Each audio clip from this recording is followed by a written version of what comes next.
Hello. Hello. Thank you so much for being here today and doing this with me. My name is Moss. This is Mom. And welcome to Mom's interview. How are you feeling? Sick. Yeah, we've both got COVID right now.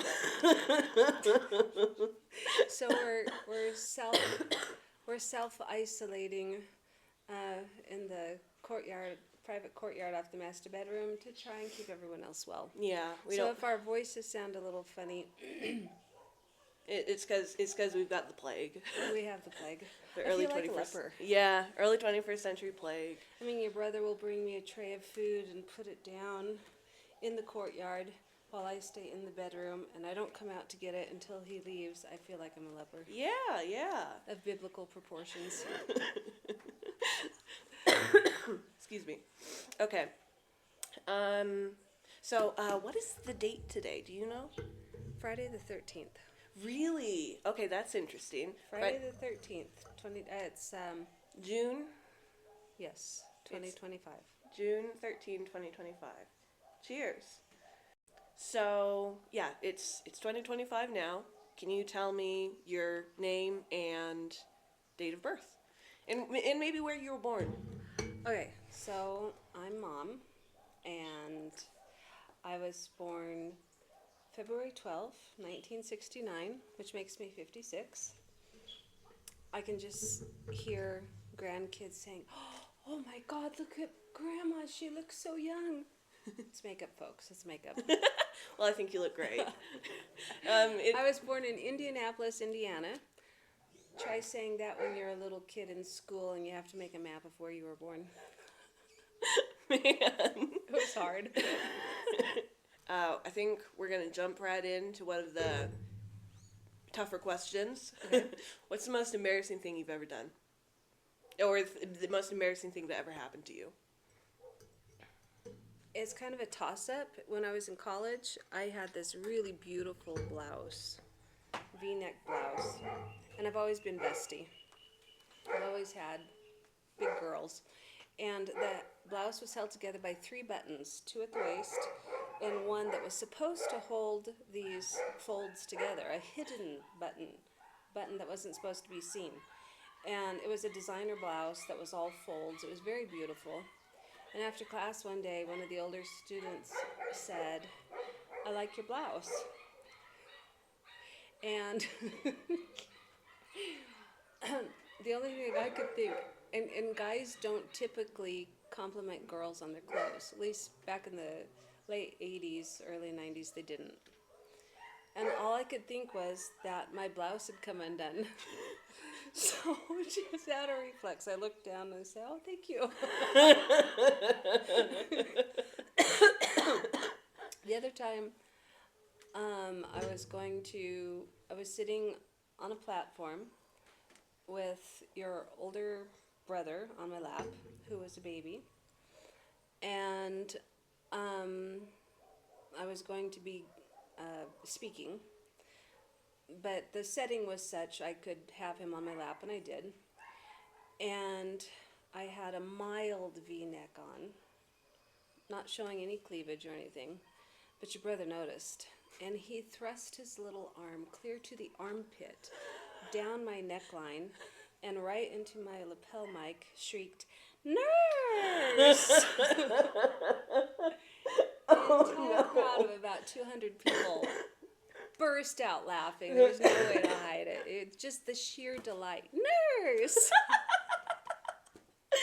That's so cute and funny, but yeah, that would be embarrassing. I'm so sorry. Well, it's par for the course with being a parent. Oh man. So. Oh man, that's great. Thank you for sharing. Mm-hmm. Okay, if you could have any superpower, what would it be and why? I would like to have the ability to go invisible. Oh yeah. So I could, on the one hand, when I was in the mood, be kind of a Robin Hood type figure. Mm-hmm. And on the other hand, get our family more financially secure. Mm-hmm. Very good. Very good. Okay. Through nefarious purposes that could not be traced to me because I was invisible. Exactly. Very good. Very good. Okay, what's the weirdest food you've ever eaten? Cashew fruit. Cashew fruit. That sounds interesting. What was It was it like? gross. It was really sick. Cashews grow on the outside of the fruit, and the fruit is about this big, Okay. reddish orangish type thing. And I was curious. I'd never seen cashew fruit before. I was in Brazil, and so I wanted to take a bite. So I took a bite. I asked if it were safe, and they said I was told it was. I took a bite. It was so gross, but I didn't want to be rude. And so the Brazilian lady then took a bite, and she immediately turned and spat it out. So that let me know I could spit it out. It was gross. That's great. That's great. Okay. Do you have a celebrity crush? Sean Connery. Sean Connery. That's a good pick. That's a good Sean pick. Connery, as we used to say when he was still alive, older than God and Still hot. still hot as sin. Very when true. I was a teenager, I was folding laundry while my mom was ironing. We were watching this movie. I'm trying to remember the name of it. Sword and the Rose and the whatever. Sean Connery and Christian Bale. Anyway, so Sean Connery plays the role of this older monk, and Christian Bale plays this young apprentice. And I made the comment in the movie that, wow, Sean Connery is really good looking. And my mom was like, you think he's good looking? Yeah, you don't? No, I think his face is a little thin, and, well, that's fine. When the credits start scrolling up at the end of the movie and she realizes who I was talking about, she was like, oh, that's Sean Connery. You can't have him. He's too old for you. I thought you were talking about the young kid. I said, no, I'm talking about Sean Connery. That's great. That's great. She's like, you can't have him. He's my age. Actually, he was old enough to be her father, but whatever. He was a stud. Yeah, Sean Connery was great. Okay. Silliest/weirdest thing you believed as a kid. The religious beliefs with which I was raised, and I won't go Valid. into more particulars than that. Valid. But as an adult, I learned to think, and I studied my way out. Good for you. That's an accomplishment. That's not everybody is able to get out of brainwashing. And yeah, good for you. Okay. What were you like as a teenager / what were you like in high school? I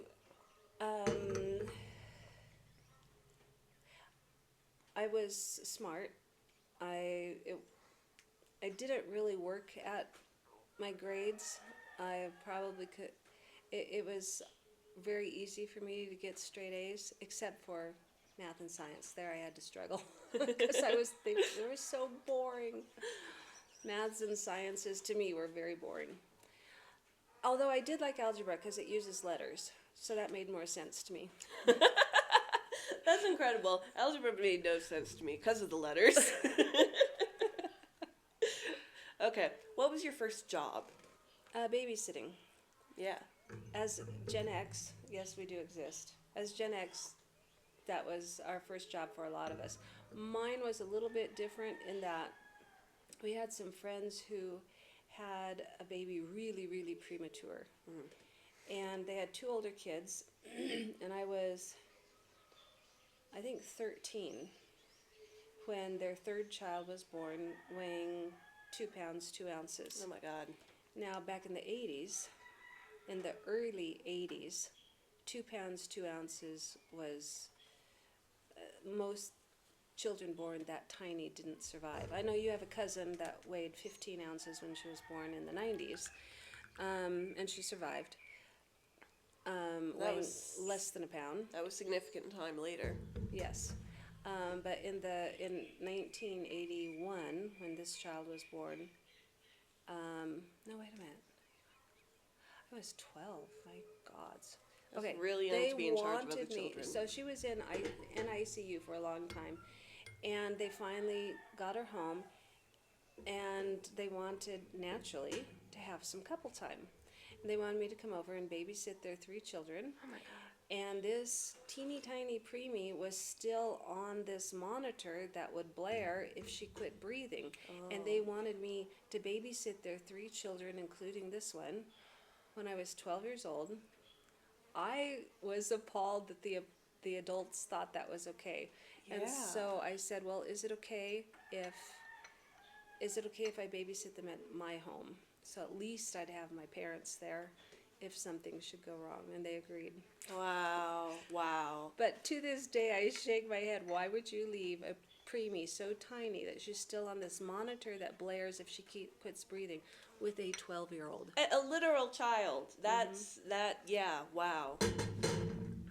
So, That's wild. yeah. Thank you for sharing. That was something that would not happen today. Yeah. Okay. May I ask about your first kiss?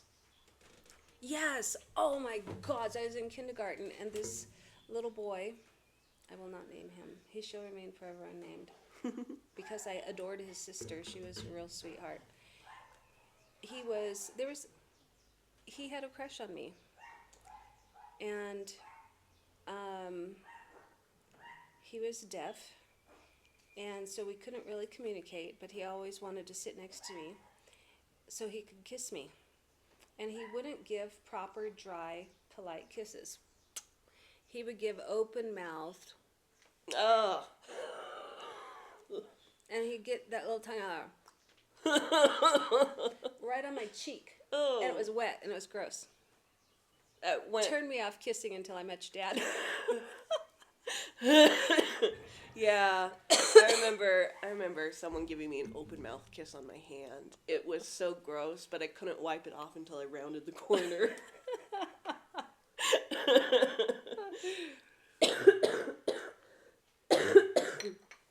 Okay, if you got to pursue any job or study, what would you do? Quantum physics. Quantum physics, hell yeah. I find it fascinating. I find it utterly fascinating that here are laws of physics that break the laws of physics. I'm enough of a rebel at heart that I like the breaking the laws of physics. Yes, it's very cool. And in my personal opinion, I think witchcraft is the term that ignorant, superstitious people have applied to advanced laws of physics that they don't understand. Mm-hmm. Very good, yeah. I'm noticing as the sun's getting higher, you're Yeah, getting more and it's more starting in the to sun. go in my eyes. Should It'll we be in my eyes in a Should second. we shift the table over? Maybe in a few minutes. We'll Be- see. Do you have a favorite book / books? Top 3. That's hard to nail it down to just one. I like 2 types of books. Okay, as a writer, I work with words for a living. As a nonfiction writer, I work with facts and research and a lot of history and in documenting those facts. So for downtime, I do enjoy reading fiction, and I like 2 types. I like political intrigue, and I like romance novels. And I've been mocked a lot for liking romance novels, but why not? The women are treated well. Mm-hmm. If they're not, they leave. And there's a guaranteed happy ending. Hell yeah. You know, it is a form of escapism. Well, why should women only read books where they're victims, or they're victims of a crime that the male lead detective is trying to figure out what happened to her? With a romance novel, she's treated well, or she's out of there, or she's respected. Mm-hmm. She's treated with respect. She's got her own abilities and accomplishments, and again, guaranteed happy ending. Yeah, that's lovely. Very nice. Very nice. Do you have a favorite movie? I'm dating myself again, but I think my all-time favorite movies are Fried Green Tomatoes and Hunt for Red October. Very good. Those are Young good Alec movies. Baldwin was super hot, and he should never have been forced to give the role over to Harrison Ford. Very good. Very good. He was something of a mouth breather when he took on the role. I mean, you listen to the movies, and he has this way of breathing very heavily. Favorite TV show? I like police procedurals because it makes you think. Very fun. Very fun. So I really enjoyed Blue Bloods. For a long time, I enjoyed NCIS. They had an amazing ability to handle massive changes and stay true to, but then they started getting off some. Yeah. I don't have That tends to happen when a show runs too long.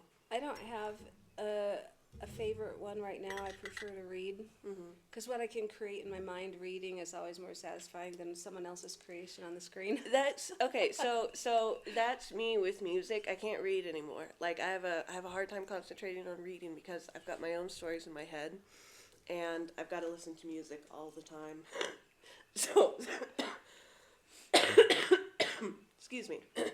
Yes, you can't get sick through the screen. Catch the plague. Okay. Speaking of music, do you have a favorite song/singer?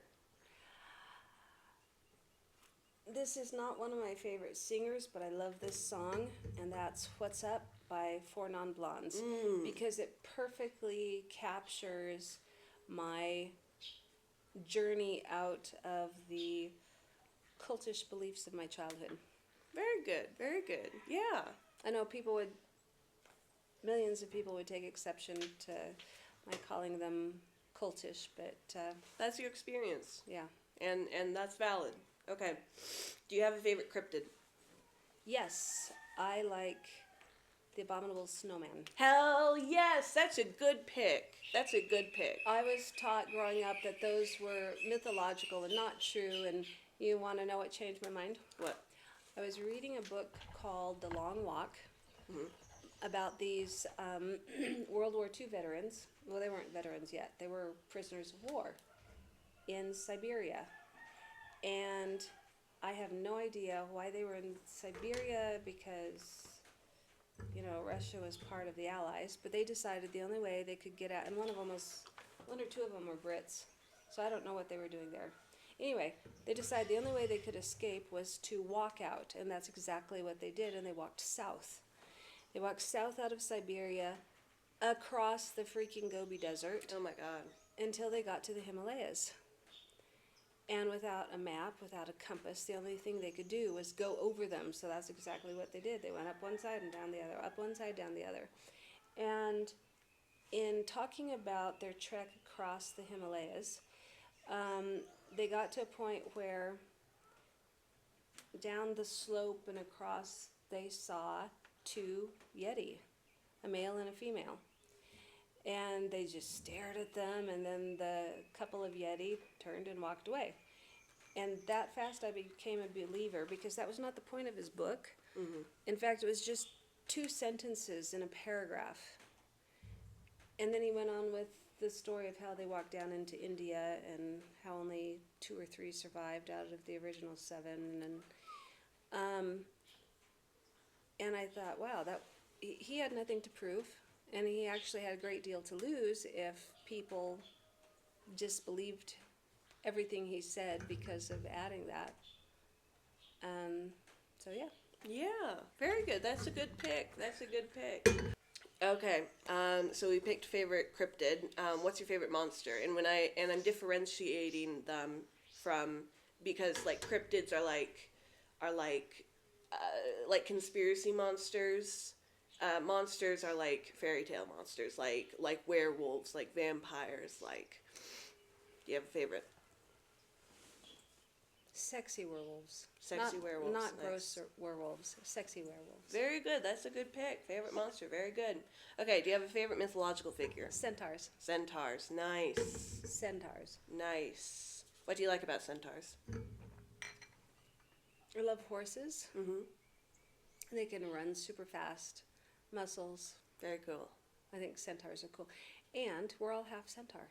Yeah, we are. That's true. That's true. You know, it was pointed out to me one time online, and I've never been able to forget it, that centaurs have two rib cages. Two sets of rib cages.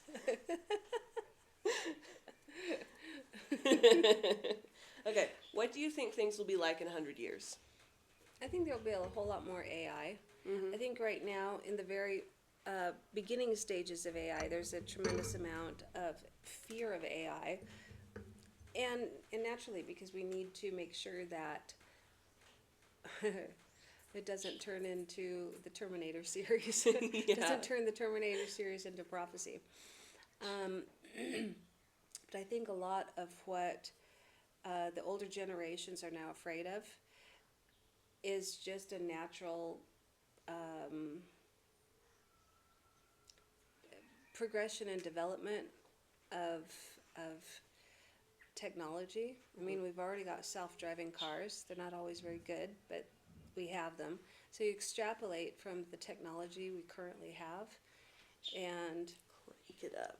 I think school teachers will be focused in different areas. For example, when I was in school, you would still get marked off for typos.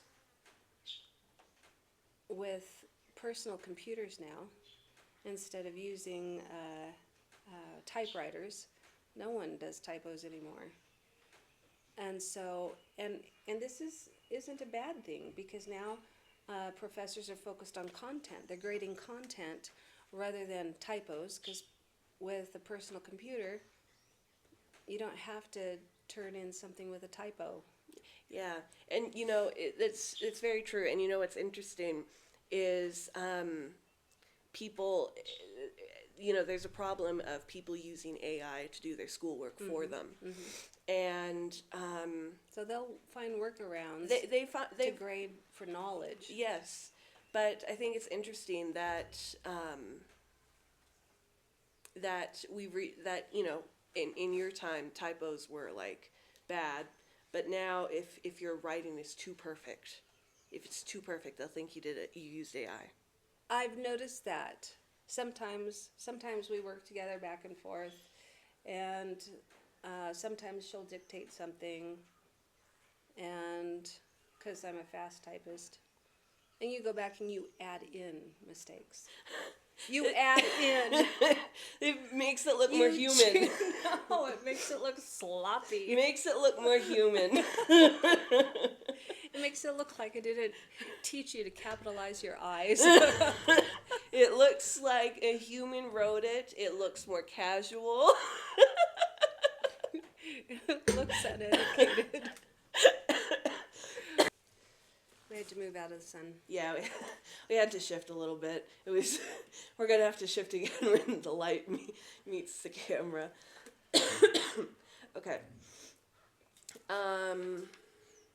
Okay. What advice do you have for future generations? Say hi to the grandkids. Often when someone doesn't know what to do, they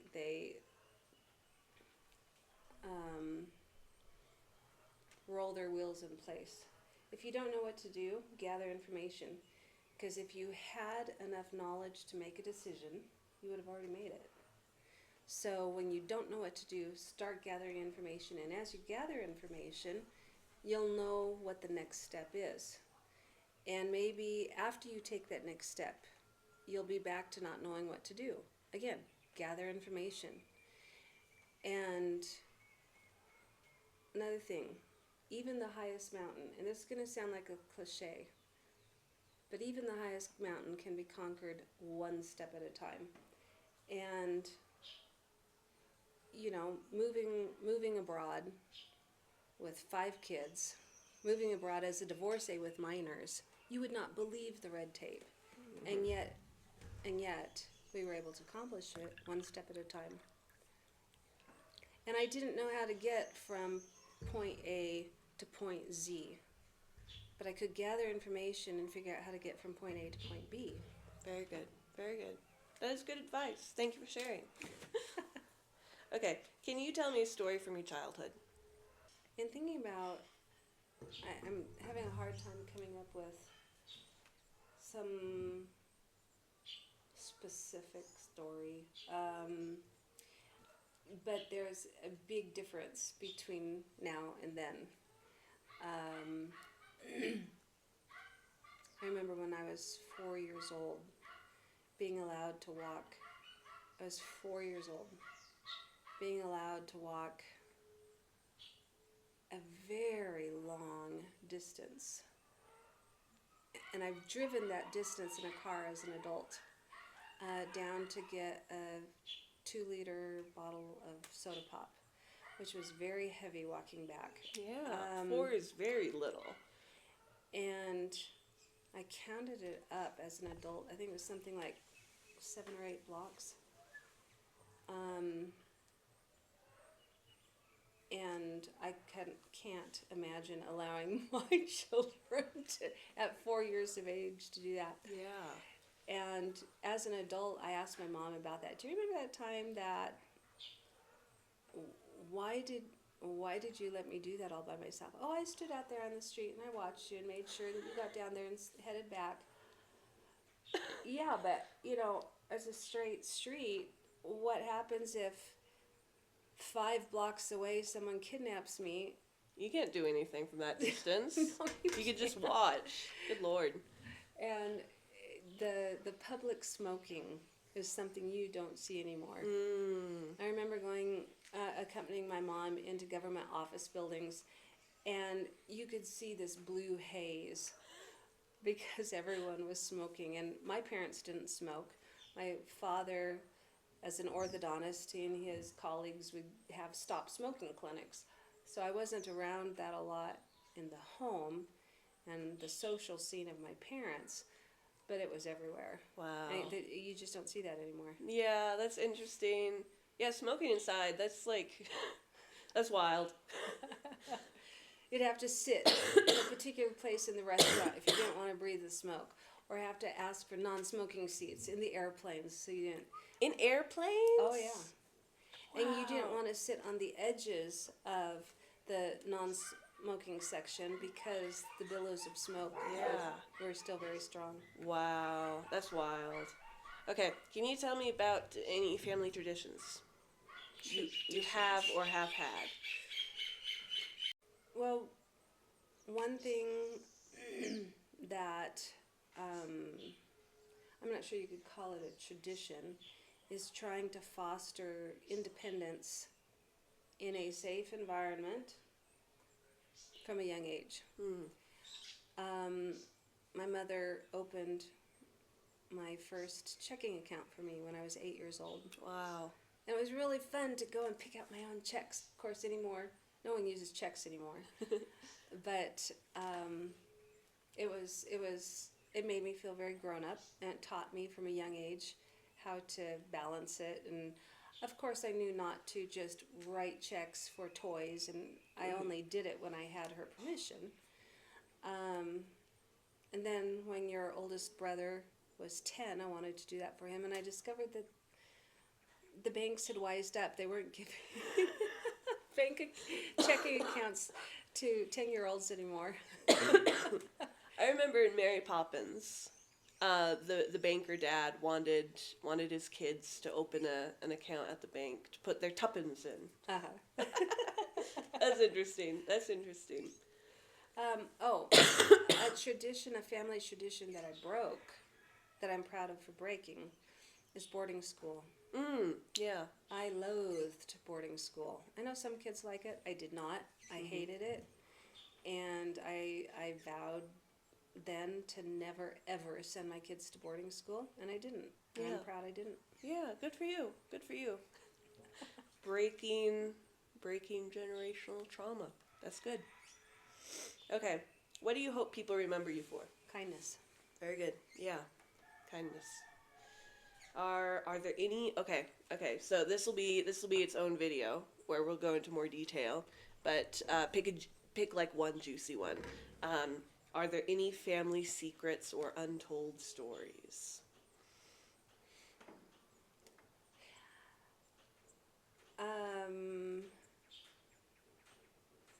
One of your great grandfathers. Can you tell me which one? Okay. My maternal grandfather was dating a lovely young woman and had a one-night stand with one of his young employees who was a minor at Oh the my time. God. And she thought she got pregnant. I don't know whether she truly thought that or she thought she could trap a rich man because he owned his own company, cereal company.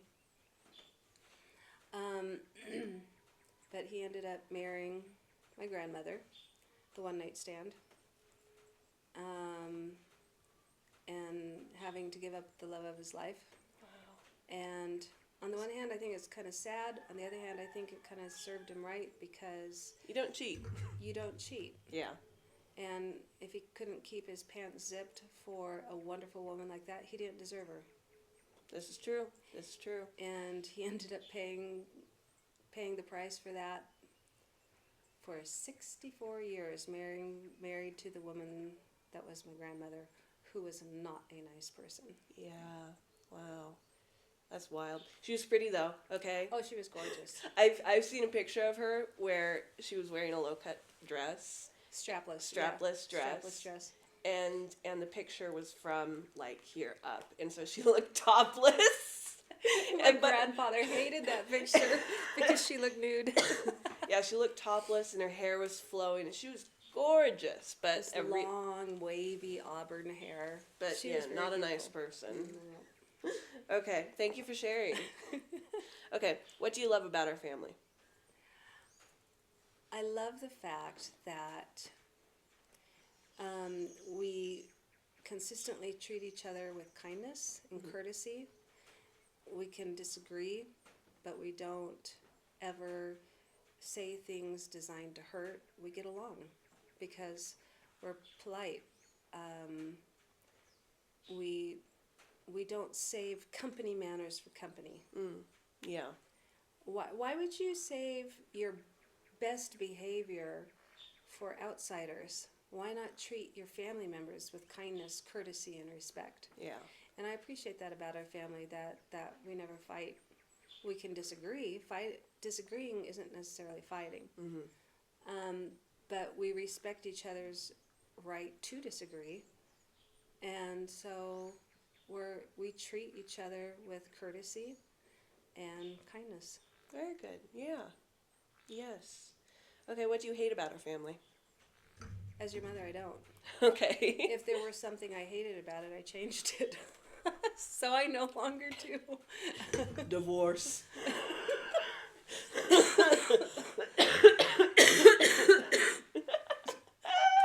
You're not supposed to say that. But it's true. I gotta say, it's true. All of the squabbling went away. Yep. All of the squabbling went away after I got a divorce. After I got you kids away from that chaotic element. Yeah.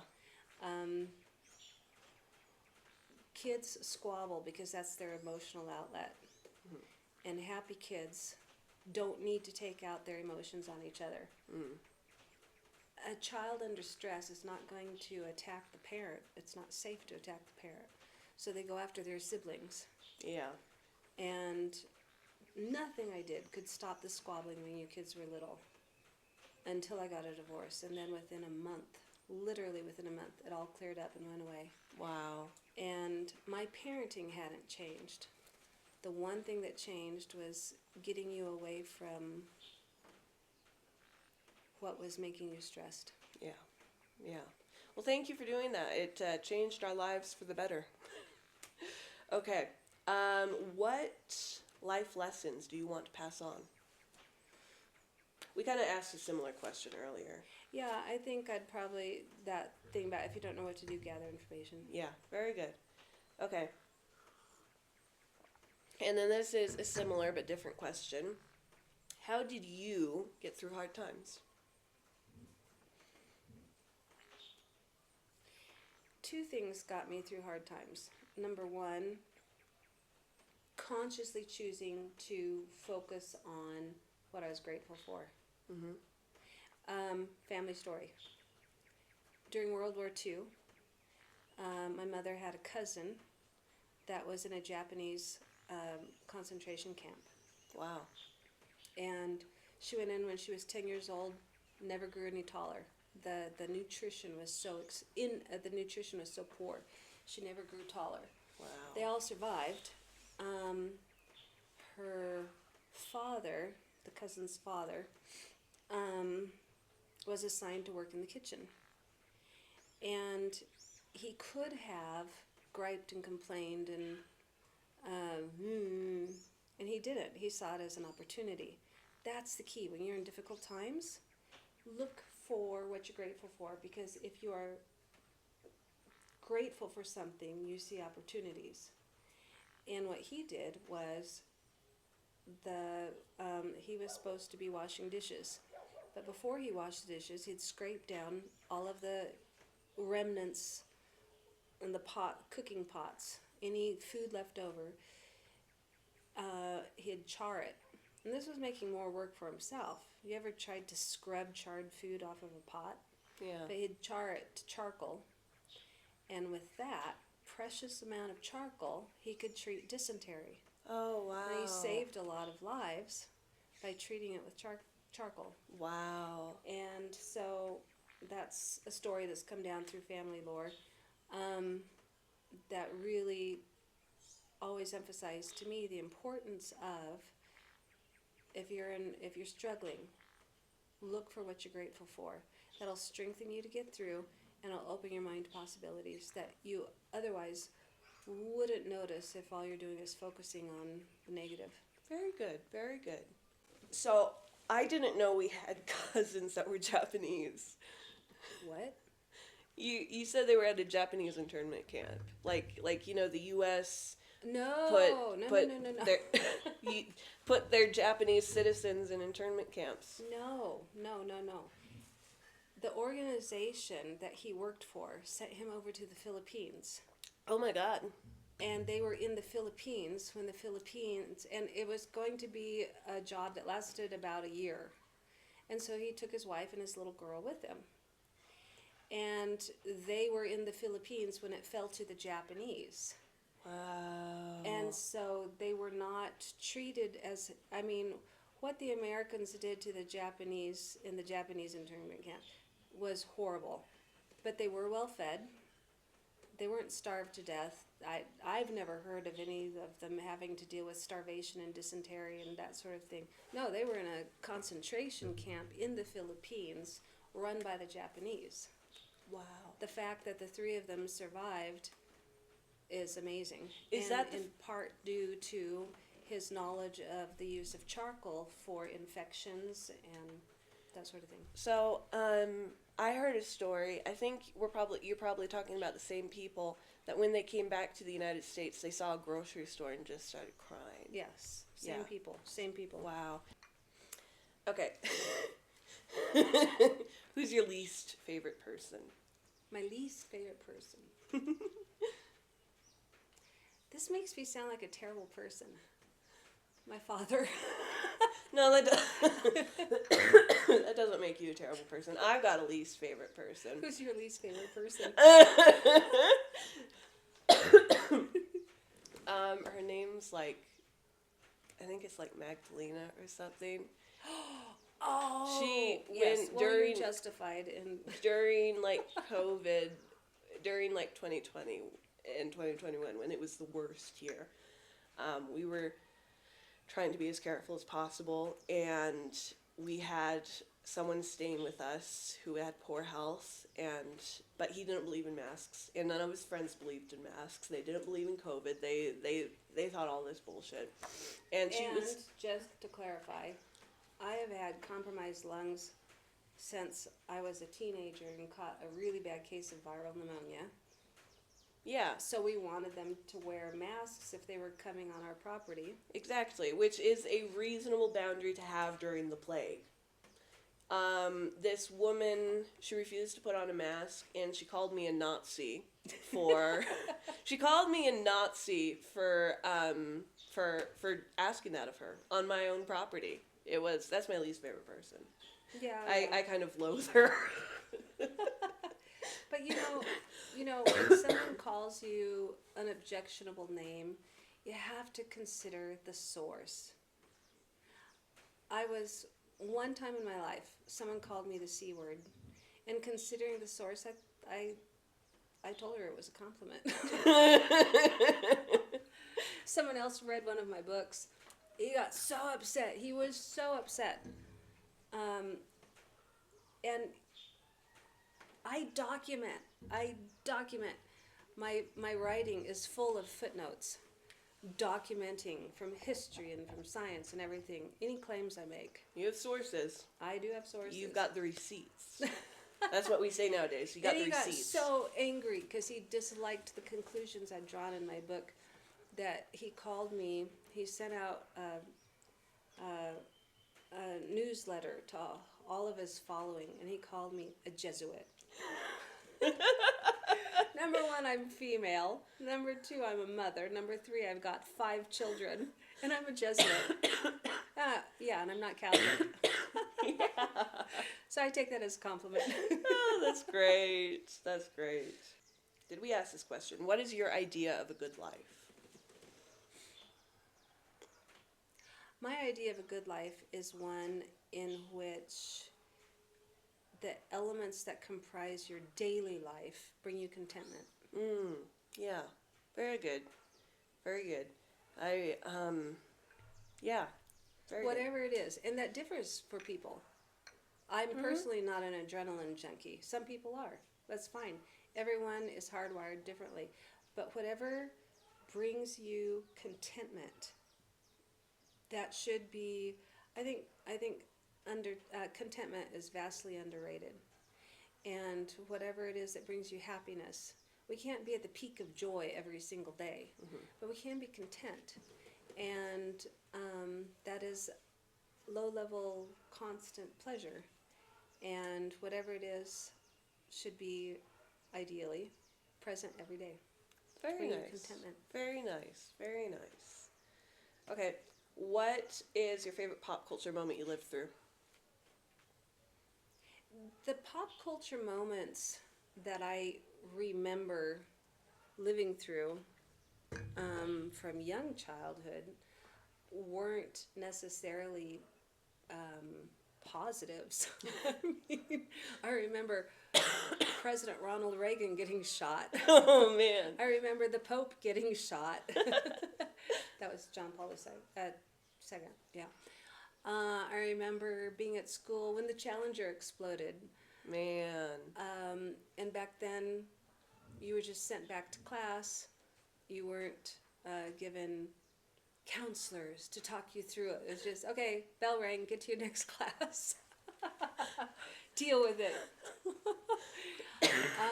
I remember, here's a pop culture thing. I remember in an interview, Michael Jackson was asked why he constantly clutched his crotch. And because, when he would gyrate his hips. And now here's something interesting. Tina Turner was once asked, how could you get away with all those sexy moves? And she said, it's because I tilted my hips side to side. I never tilted my hips front to back. Well, Michael Jackson did the front to back thing with his hand on his crotch. And so they were asking, why do you always put your hand on your crotch when you're dancing? He said, well, that's just naturally where your hands go. That's just naturally where your hands go. I don't know. My hands don't naturally go to my crotch. I like your imitation of his voice. Okay. Favorite historic thing you lived through? And it doesn't have to be your Yes, favorite. I It could be the remember- most memorable. The fall of the Iron Curtain. Mm. The fall of the Iron Curtain. That's my favorite thing to have lived through. And I remember the lead up to it as well because it was so noticeable. It wasn't something that happened overnight in terms of, it happened rapidly. It happened within a several month time arc, but perestroika, and that was definitely, you could watch it happening. And I remember at the time seeing the West Germans attack the wall, because East German, between West and East Berlin. And I remember thinking at the time, I was an older teenager, 19, I think, 19, 20. I remember thinking, there is no way the American people would ever put up with having their country surrounded by a wall, because we have seen what happens, that you can become prisoners in your own country. There is no way the American people would ever agree to having a wall along their border. And then just that fast, I thought, well, actually, yeah, they could. You just have to make them want it. Yeah. And that's where we're at today. Yeah. That's very poignant. Is that the right word? Mm-hmm. Okay. Did I pronounce it right? Mm-hmm. Okay. Thank you. Okay. Then our last question today that I have. What are your thoughts on life, the universe, and everything?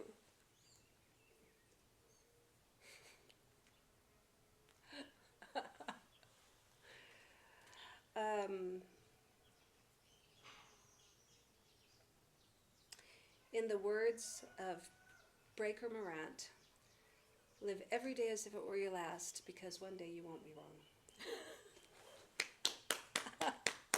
Very good. Oh my God, this has been lovely. Thank you so much for agreeing to an interview. I really appreciate your time. Thank you so much for having me. Absolutely, absolutely. Is there any other things you would like to share?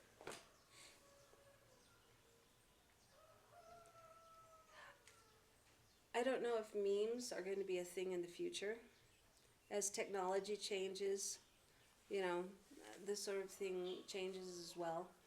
But there is a meme that I particularly like that says, in a world where you can be anything, be kind. Very nice. Very nice. Thank you so much. I hope you all have a wonderful day. I hope we get better from COVID and we don't spread it to anyone. Until then, we'll be hanging out in the courtyard. I'd say you're welcome to join us, but I don't want to get you sick. Have a nice day. So, while Moss is off, I finally figured out the answer to her last question. Abraham Lincoln said something along the lines of, this isn't a direct quote, but he said, when a man who is honestly mistaken is shown the truth, he will either quit being mistaken or cease being honest. And I think that should be everyone's guiding life principle. Not knowing the truth doesn't change the reality of what is truth. All it does is bury your head in the sand. Following truth, regardless of the cost, will always exact a high price. There's a cost to following the truth wherever it leads. But again, denying the truth doesn't change the reality of what is true. So intellectual honesty and the truth mixed with kindness, I believe, are important life principles.